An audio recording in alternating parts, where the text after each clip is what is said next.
Muy buenos días. Carlito comió temprano, el guisito y todos y cada uno de ustedes muy cordialmente bienvenidos. Qué lindo recibirte en la casa del Señor. Tanto a los que hace tiempo venimos, como a los que llegan por primera vez, segunda, tercera, no sé. Pero qué lindo recibirlos acá, qué lindo es el abrazo a la entrada, qué lindo es ver tu rostro y sobre todo el que manifiesta un corazón que busca de Dios. ¿Amén? Qué bueno. ¿Sabes que mientras cantaban, los hermanos nos invitaban a la alabanza y a la adoración? Había una canción por ahí que narraba algo así, me corrigen los chicos de alabanza, pero como algo que no veo, ¿no? Como estoy, es un desafío estar creyendo en algo que no veo, y es verdad que es un desafío, no estoy diciendo que no. Hace un tiempo atrás, creo que conté la historia que estaba en Año Nuevo, estábamos sentados afuera, ya Año Nuevo, ya Año Viejo, ya casi, ¿no? Ya era la nochecita del primero, y pasan unos vecinos y nos saludan y preguntándonos, ¿acá viven los pastores? Me asombró, porque que me digan que vive un cristiano, o los evangélicos, o los bautistas, capaz que, pero yo no ando diciendo que soy el pastor en todo el barrio. No sé cómo saben que soy pastor, ¿no? Quizás algún familiar se encargó, pero no yo.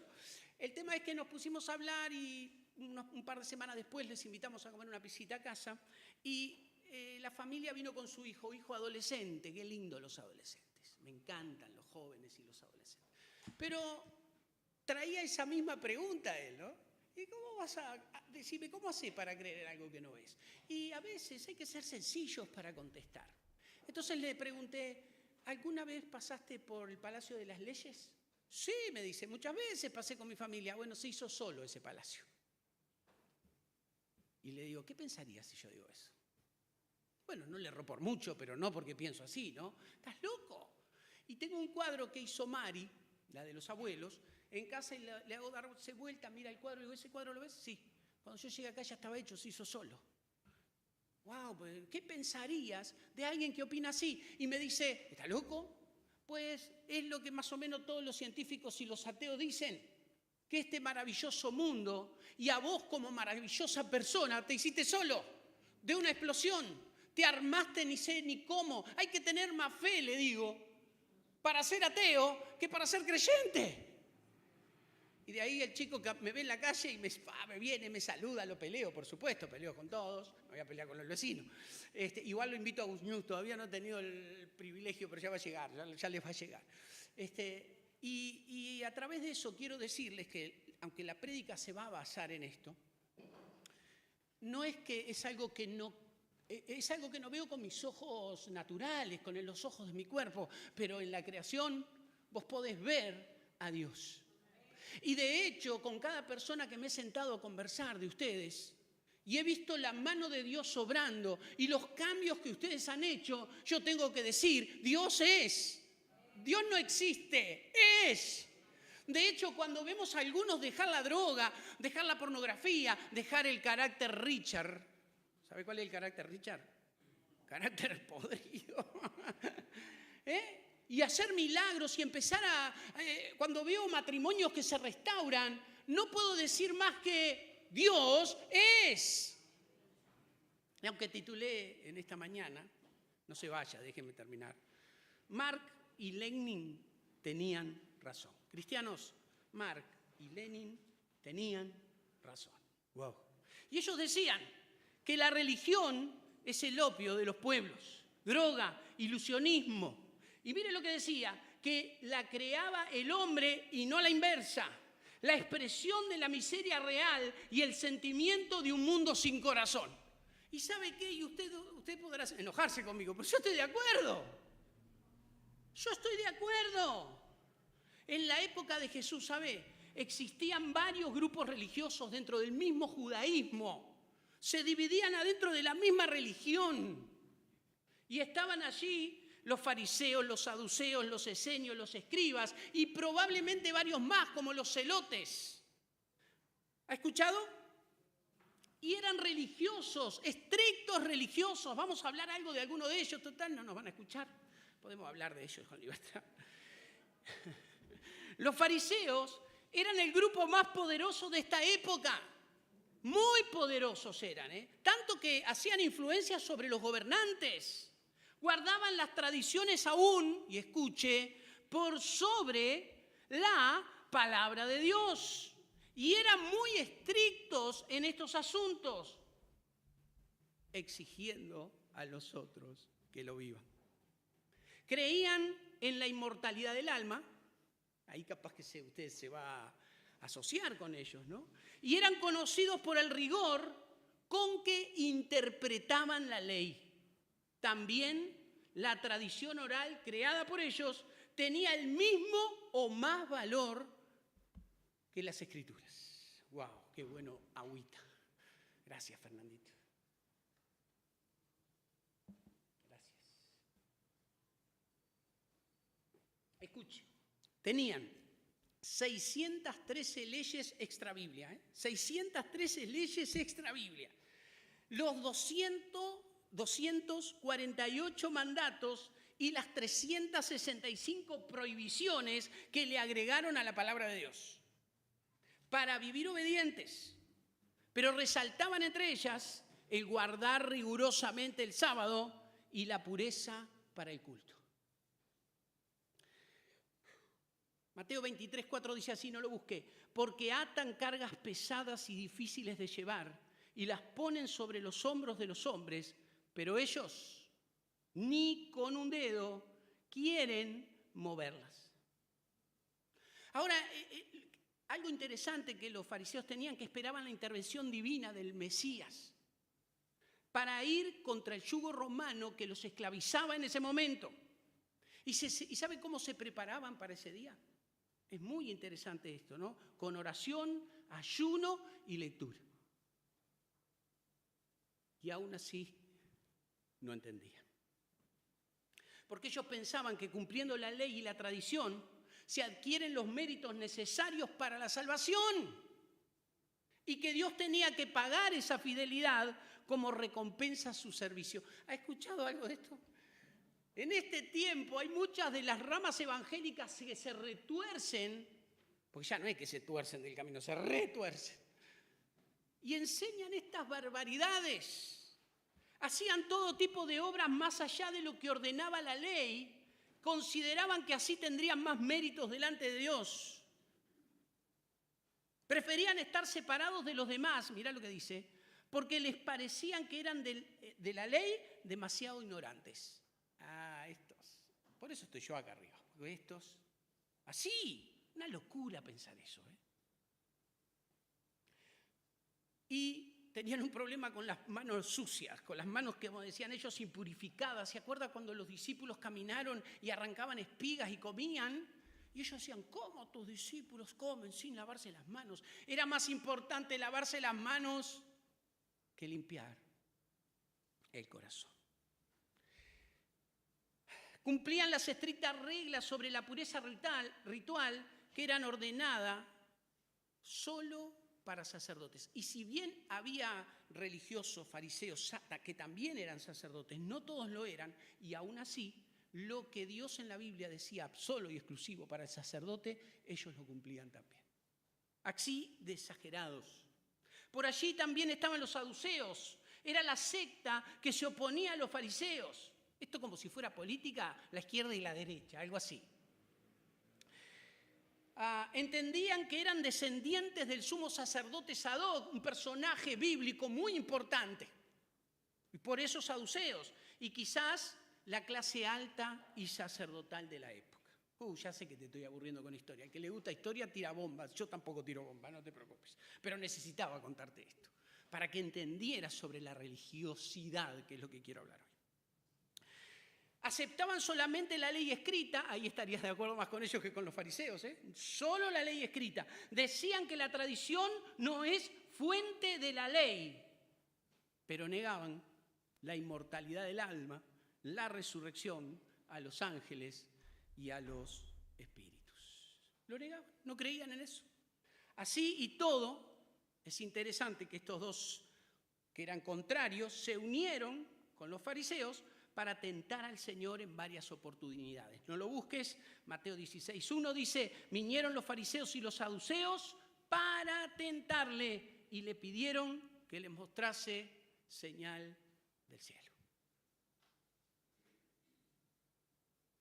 A la hora de ir contra Dios, el mundo se va a hacer amigo, no importa si opinamos diferente. Aquí opinamos igual y vamos contra Dios. No contra la iglesia evangélica, porque los evangélicos nos equivocamos también, ¿sabe eso?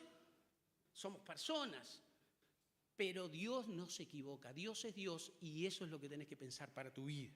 También dice Hechos 23:8, tampoco lo busqué, porque los saduceos dicen que no hay resurrección, ni ángel ni espíritu, pero los fariseos afirman estas cosas. ¿Por qué te leo este versículo? Para que veas que no estoy payando, que me tomé el tiempo de estudiarlo y de verlo para mostrarte que la religiosidad hace mal, nos contamina, nos separa y nos destruye. ¿Sabe? Entre esos grupos religiosos se encontraban también los esenios, y era una secta muy numerosa y estricta que también formaban una especie de monasterio.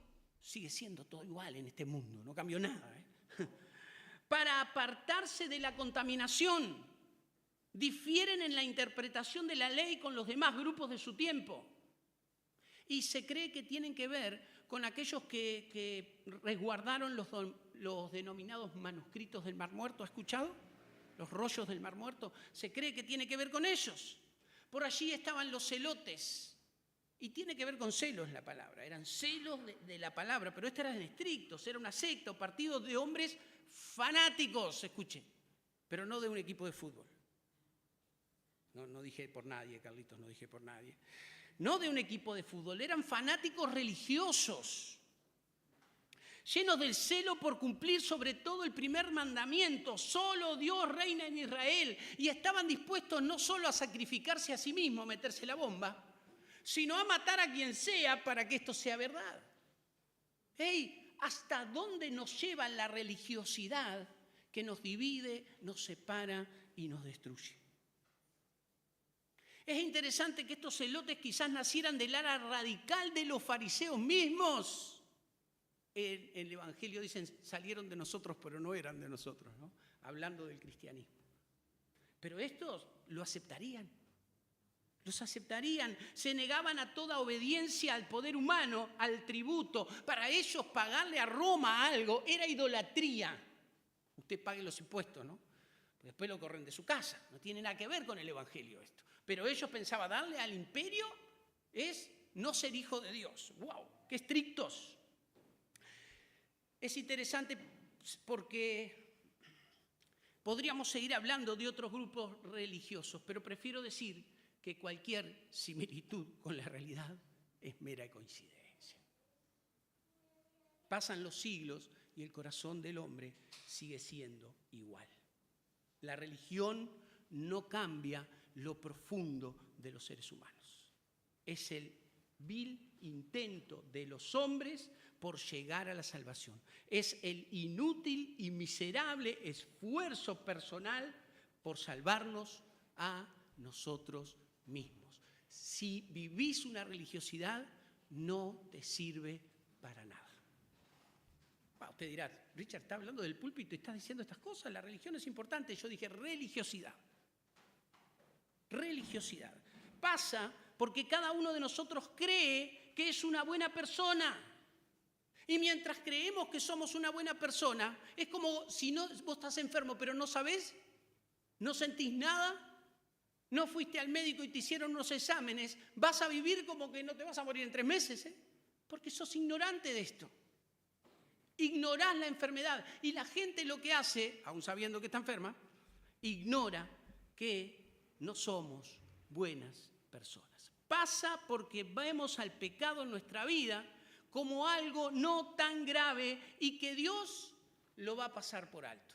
Hablando en la calle, hablando entre mis familiares, hablando con vecinos, cada vez que yo pregunto si él cree que es buena persona, me va a decir, sí, yo soy buena persona, entonces va a ir al cielo, sí, por supuesto. ¿Cree en Dios? No, no creo, pero si hay un Dios sabe que yo soy buena persona.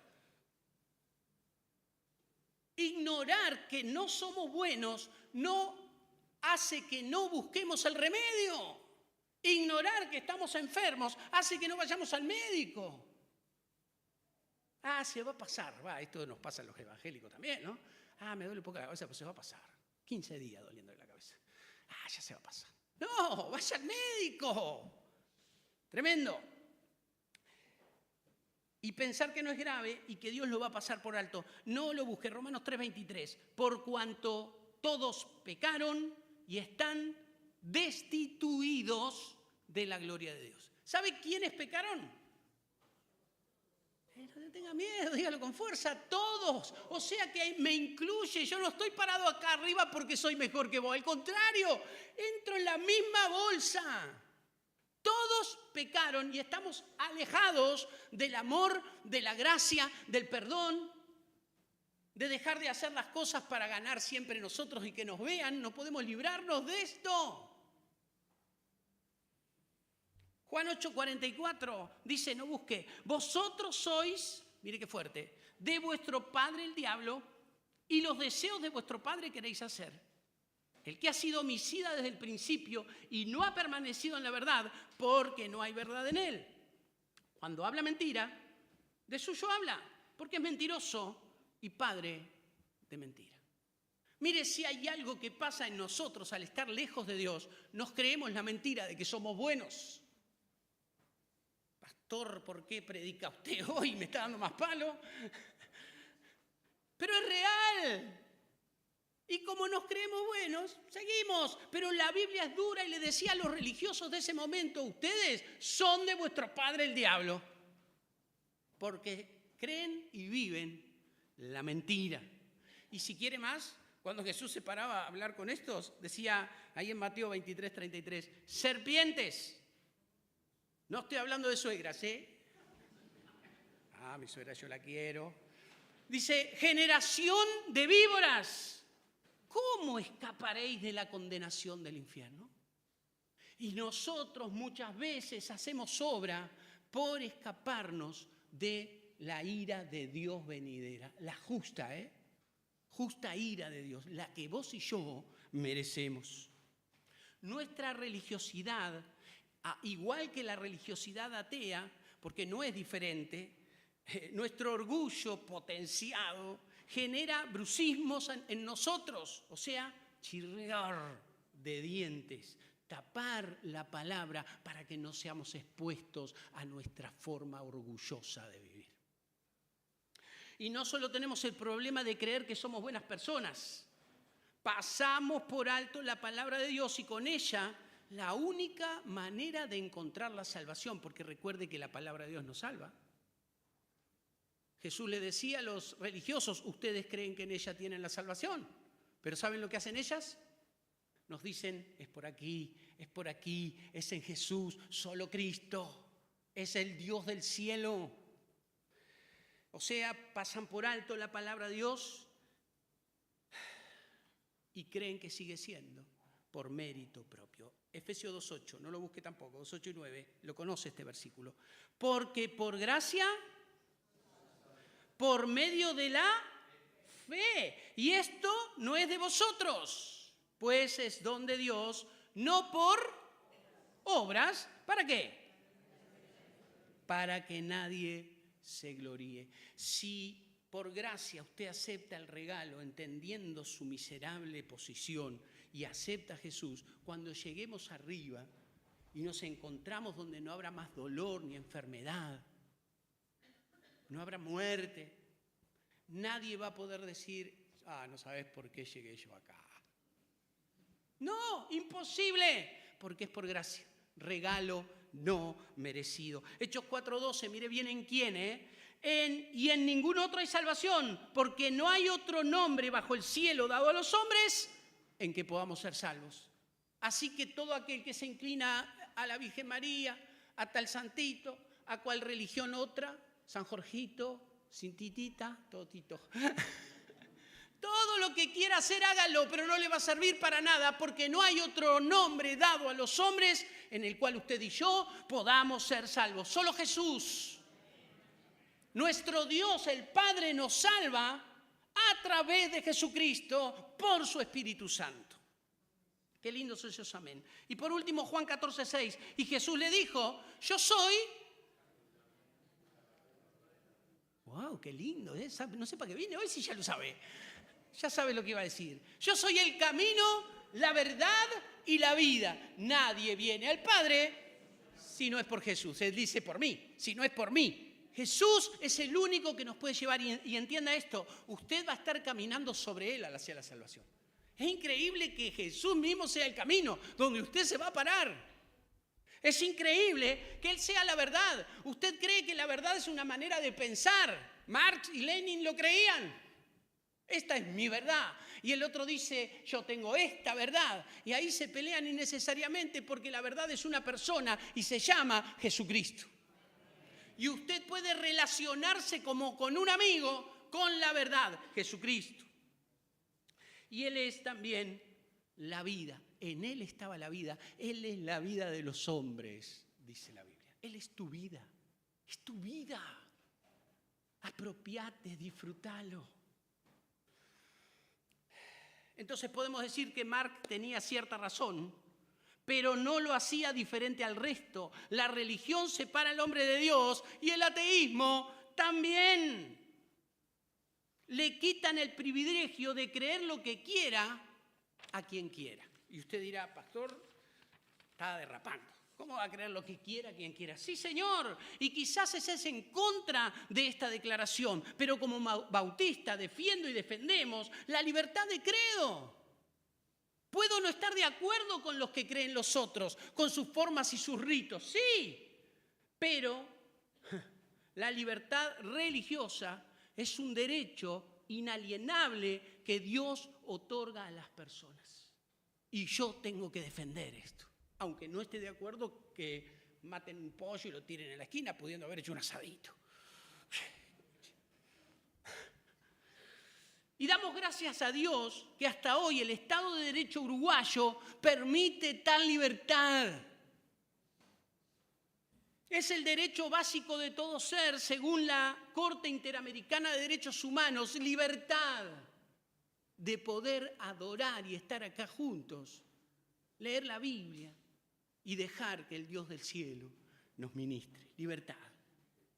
La creencia del ateísmo, la adoración al placer y a la inmoralidad, la estricta religiosidad que es apariencia, son como sectas de la humanidad y cada uno defiende su propia posición. Y no son diferentes, Probablemente tengan más en común de lo que ellos creen y en algún momento se volverán a unir contra el único Dios vivo y verdadero, como ya lo hicieron. Vea Hechos 4:27, no lo vea, escúchelo.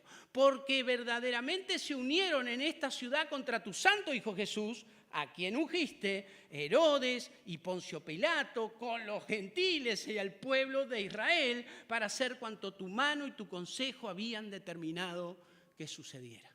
¿Saben? La política, la sociedad, la religión, el ateísmo, en aquel momento se unieron contra el santo y su Hijo Jesucristo. Hoy no es diferente. Usted va a hablar de Jesús y alguien se le va a reír, se va a burlar, no lo van a querer escuchar. Así está el corazón de las personas, pero nada, absolutamente nada, se escapa del control de nuestro soberano Dios, creador del cielo y de la tierra y de todo lo que en ellos hay. Como digo siempre, puedes confiar. Puedes confiar. En medio de la prueba, puedes confiar. Podés ir llorando, pero puedes confiar. Ahora, ante la religiosidad, ¿qué necesito hacer para renovar mi mente? Para no conformarme a este siglo como nos predicaba la semana pasada el pastor Mario, y no caer en la religiosidad, para no ser estricto y vivir en el amor. O sea, no ser estricto y poder vivir en el amor de nuestro ejemplar Salvador. Mientras fui ateo, viví amargado. De verdad, Cuando conocí a Cristo, toda esa inseguridad, todo ese vacío, no quiere decir que no lloro, no quiere decir que no la sufro. No te estoy invitando a un Cristo que te va a cambiar todas las cosas y no vas a sufrir más. Eso es mentira. En este mundo sufrí, estés con Cristo, sin Él, ese es tu problema. Y problema de todos. Pero cuando lo encontré a Él, empecé a enfrentar la vida desde otro punto de vista. Si mi familia no me dijo que me amaba ni me hacía sentir valioso, intentado y intento por todos los medios de hacer sentir valioso a mi esposa, a mis hijos, a mi yerno que lo amo, a mi nuera que la amo. Y a cualquiera que se cruce por mi lado yo voy a tratar de ser, aunque sea con una sonrisa, de bendición. Porque Cristo cambió mi vida. Me da propósito. Y ahora nuestros 3 peores enemigos para una sana relación con Dios son los deseos de la carne, las tentaciones y pasión del mundo, y Satanás y sus miles de artimañas. Por eso ser saduceo no le importaba la tentación ni muchas de estas cosas, porque decía que no existían, pero existen. Son verdad, porque así como existe el bien, existe el mal. Así como podemos decir, wow, la tremenda creación habla de Dios, podemos preguntarnos cómo una madre puede abortar a un hijo no nacido, indefenso, si no fuera porque desde el mismo infierno el diablo está poniendo en su mente pensamientos de asesinato. Y no quiero entrar en debate de aborto sí, aborto no, tenés derecho, no tenés derecho. Lo que estoy tratando de hablar es cómo pasan estas cosas. Aún niños nacidos, los padres abusan de ellos. Si no existiera el diablo, estas cosas no podrían existir. No podría haber en la mente de un hombre un pensamiento tan retorcido. Y así como la creación habla de Dios, no lo puedo negar, la maldad del hombre habla de por sí mismo, pero habla de un enemigo, estratega, que está tratando de destruirte a vos y a tu familia. Es terrible cómo la mayoría de las personas, ya no hablamos de las mujeres más todavía, pero los niños cuando pasan por la niñez son abusados de alguna forma. Y por más que hacen leyes y hacen 1000 cosas, esto sigue quedando todo tapado en las familias y te destruye de una manera que te lleva hasta casi que diríamos el final de tu vida, en medio de ella el deseo de suicidarte. Pero veo muchas veces en consejería, y pueden hablar con Graciela también, por supuesto, cómo las personas abren sus corazones y el mismo Dios empieza a derramar perdón y sanidad. Y lo que nunca podían haber soltado y las cadenas que les tenían atada a la amargura son rotas.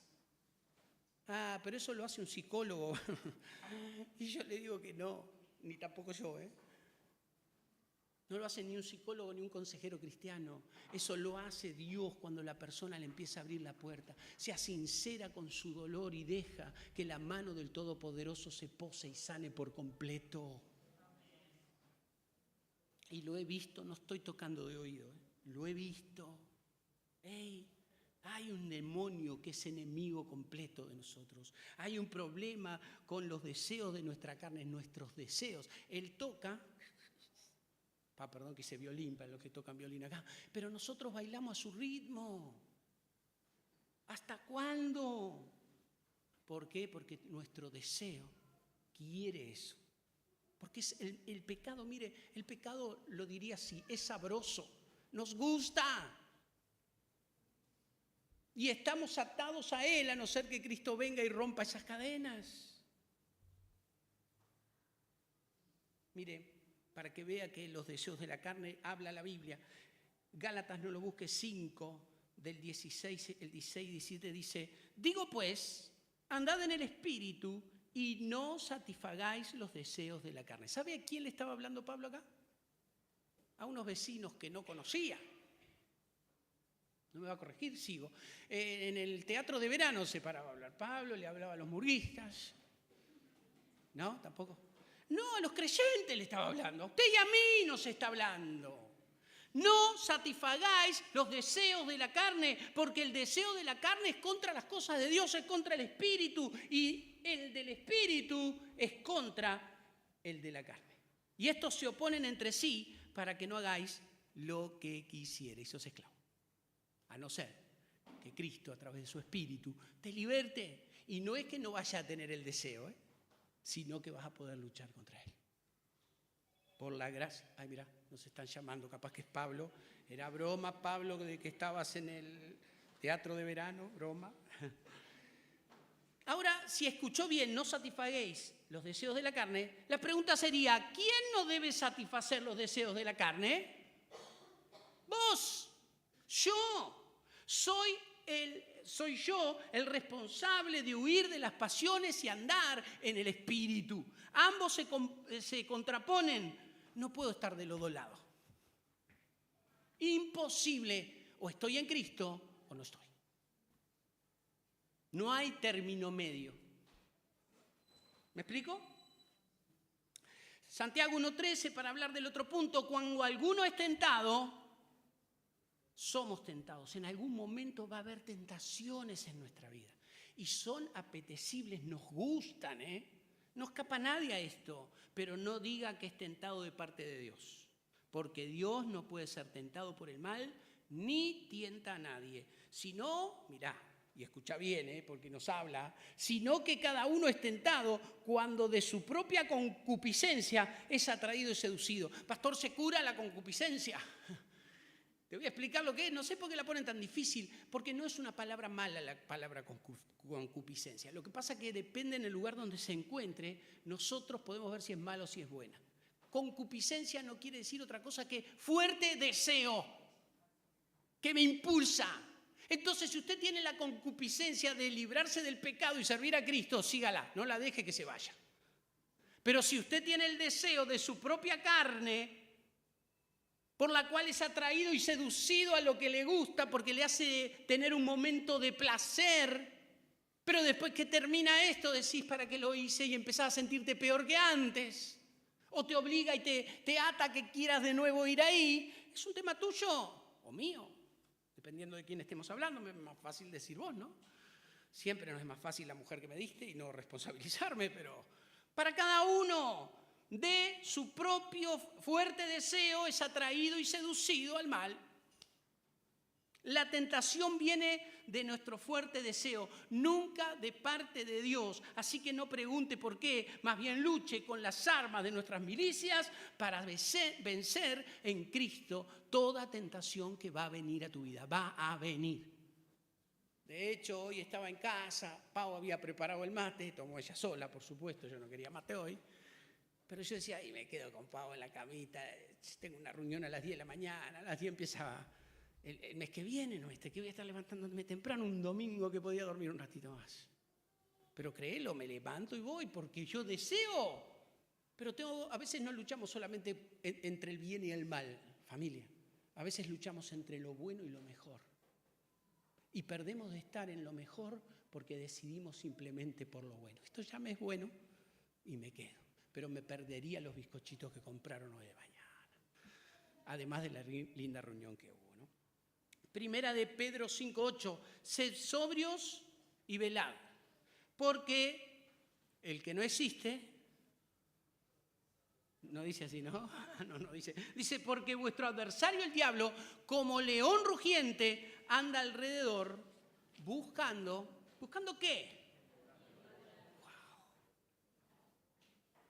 Cuídese, cuídate. Tenemos un enemigo que como león espera pacientemente y agazapado para hacer de ti su presa.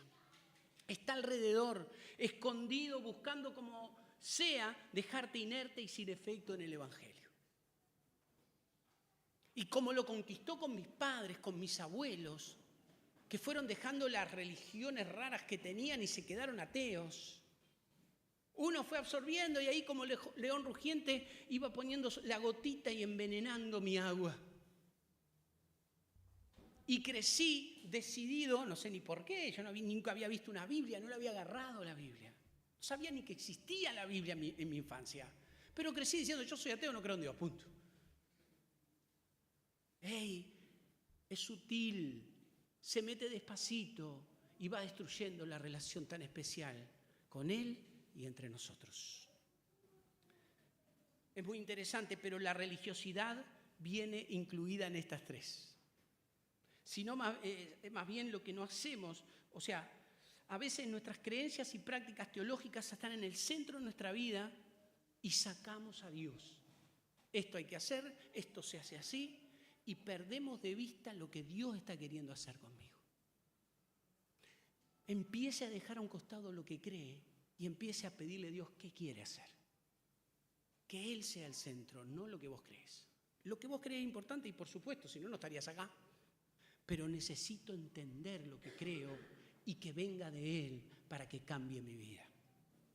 Y quizás no sea el problema o pecado lo que hacemos, sino más bien lo que no hacemos.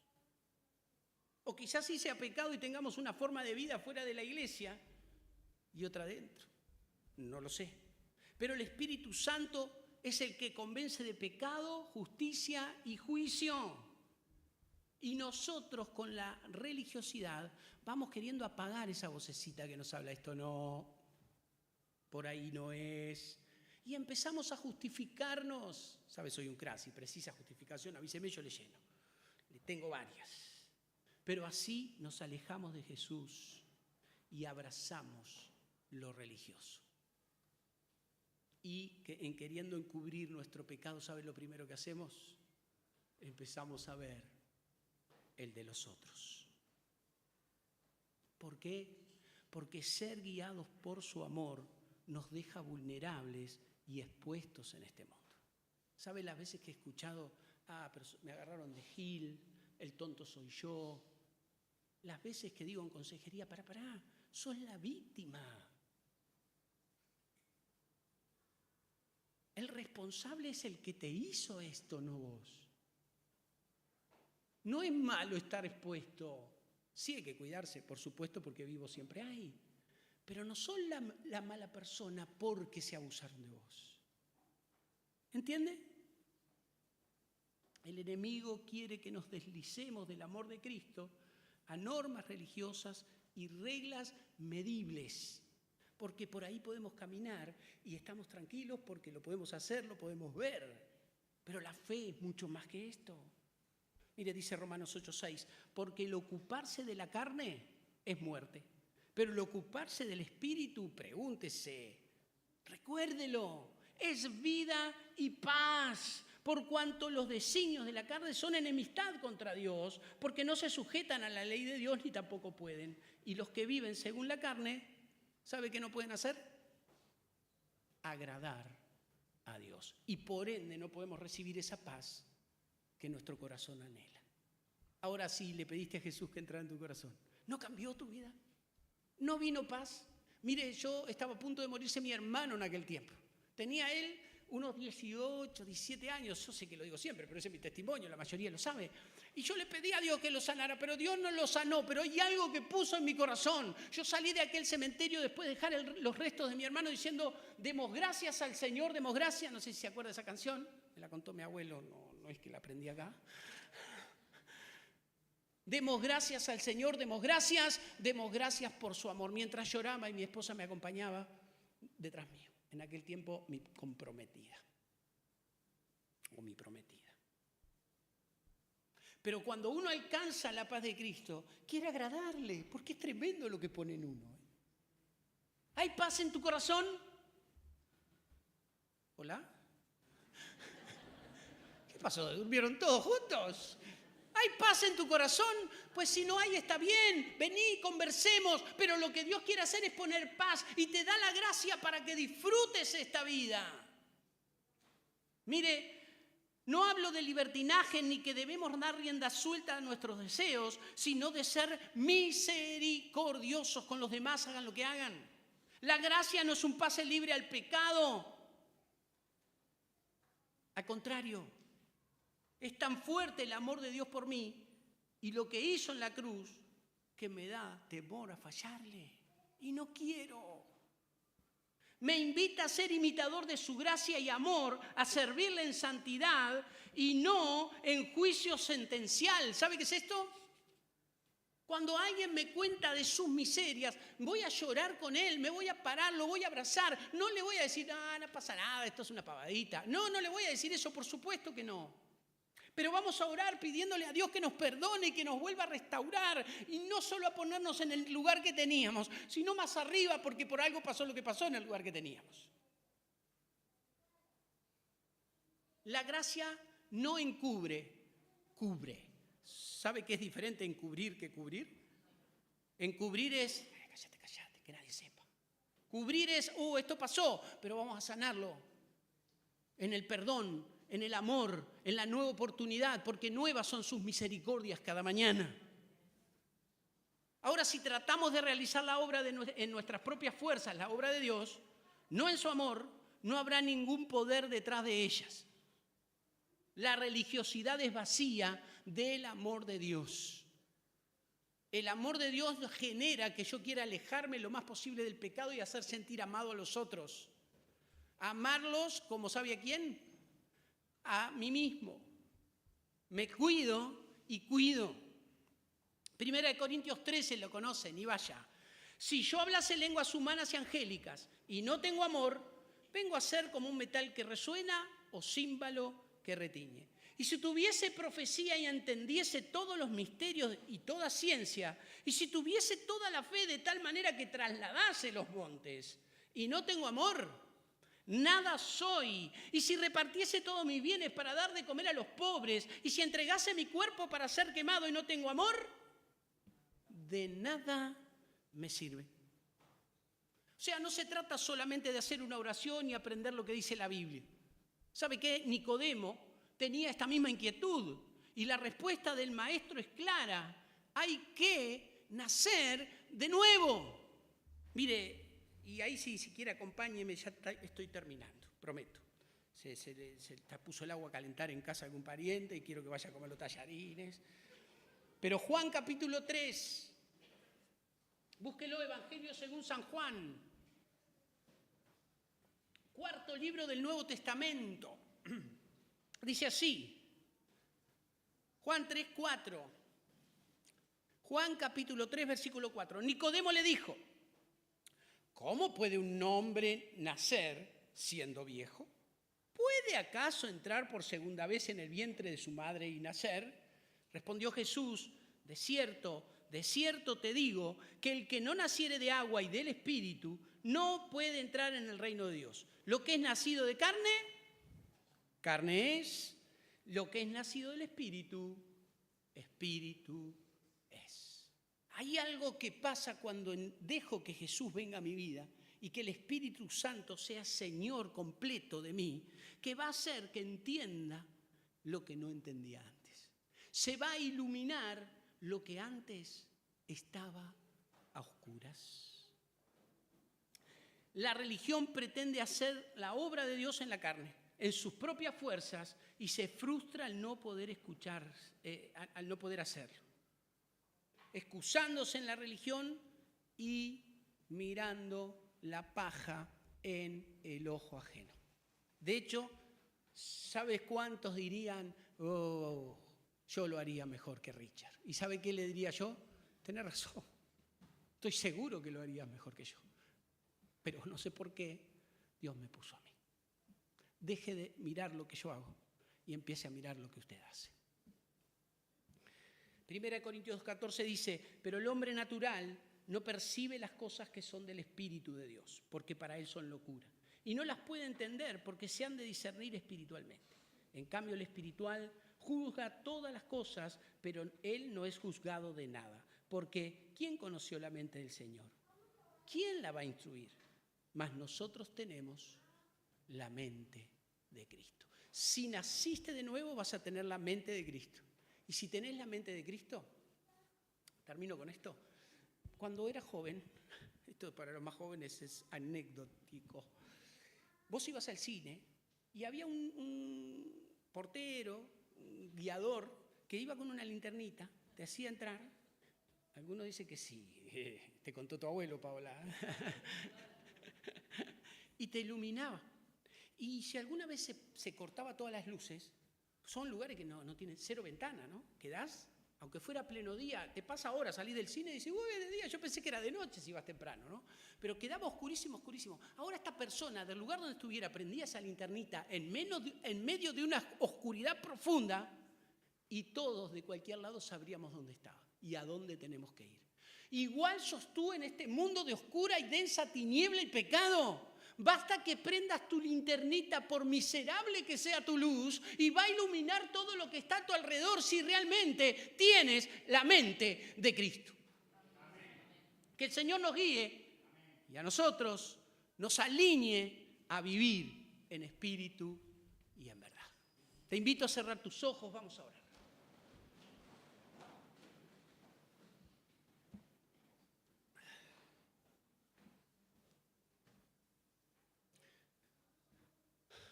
Esta es una mañana muy especial.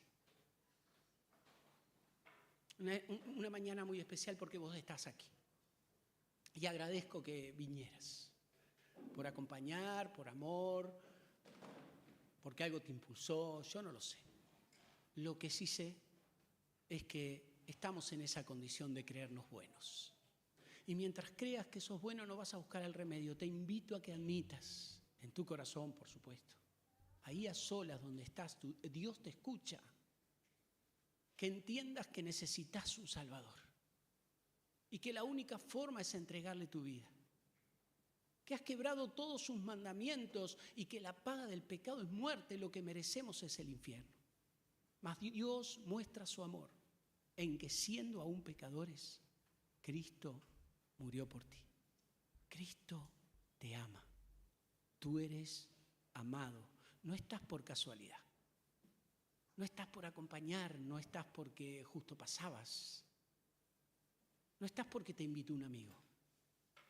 Estás ahí y ahora porque Jesús te está llamando. Hoy es el día de salvación. Esta es la hora. Si nunca le entregaste tu vida a Cristo, es bueno que lo hagas. Y si ese es tu deseo, ora allí donde estás, diciéndole: Jesús, te pido perdón por mis pecados y te invito a que vengas a mi corazón. ¿Lo entendiste? Decíselo. Yo creo que tú eres Dios y yo soy pecador y necesito un Salvador. Vení a mi corazón, Jesucristo. Vení a mi corazón. Decile con libertad, no tengas miedo. Vení a mi corazón, Cristo. Perdona mis pecados y haceme tu hijo. Te necesito. Si esta es tu decisión, te invito a que luego cuando salgas puedas hablar conmigo, con el pastor Mario, con Esteban. Contame si tomaste esa decisión. Queremos ayudarte porque es un nuevo camino en tu vida. Es un antes y un después. El Señor te ama. Padre bueno que estás en los cielos, te doy gracias por esta iglesia preciosa. Y quiero que empieces conmigo, que estar primero en la fila, para que lo que haya en mi corazón no sea religiosidad, sino que realmente pueda vivir tu gracia así como tú caminabas con un celote, con un cobrador de impuestos, con un pescador, con aquel que te iba a traicionar, caminabas vos. Y no andabas diciéndole lo que tenían que hacer, ni peleándolos, Señor. Tú los aceptabas, los recibías, los corregías, los instruías con amor. Señor, quita la religiosidad de nuestro corazón y que empecemos a vivir la gracia. Esa que sobrepasa todo.